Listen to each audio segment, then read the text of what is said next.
Det gør det. Og nu tændt lysene, holder linet op på banen. Klar til at få starttilladelse. Vi har tjenesteflyet taxien endnu. Vi skal lige have den helt ind på væk fra aktiv baneområde. Og nu vil jeg fik gribflyet starttilladelse. Koblet efterbrænderen ind, er jeg sikker på.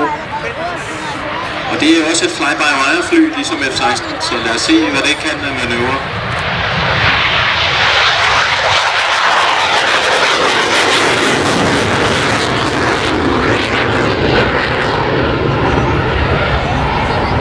Lægger ud i smuk silhuet her.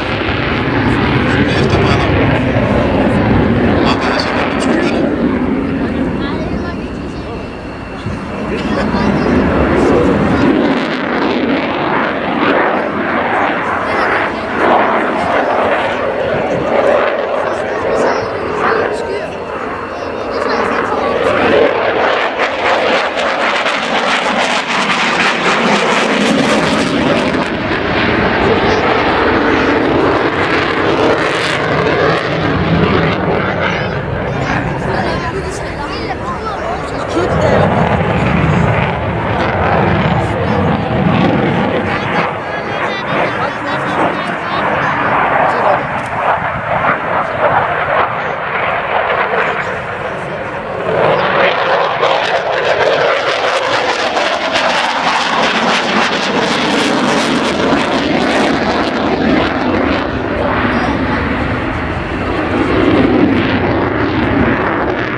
De såkaldte canards ude forrest på flyet gør Gripen ufattelig manøvredygtig. Især i det, som piloter kalder pitch, men også i roll. Og vores svenske Gripen er nu decellereret og har næsen højt, og lægge mærke til, hvordan canards ude foran styre. Næsens position er kommet forbi lav hastighed. Og vi tror cirka 150 meter i timen.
pirouette til højre.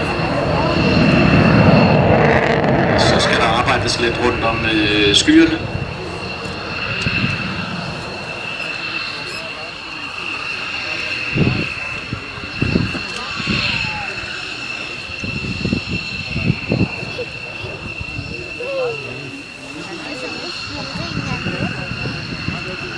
Og jeg kan se, at Gripen har fået sat stængerne ned. Understillet er sat ud. Landingslyset er tændt. Og jeg vil tro, at vi vil se en shortfield landing fra Gripen af. Ja, ligesom vi så en shortfield takeoff, så bliver det også en short. Og jeg vil tro, landing her. At man bruger de forreste canards til at bremse med. Og her kan man i hvert fald tydeligt se, hvordan flyet det kraftigt decelererer.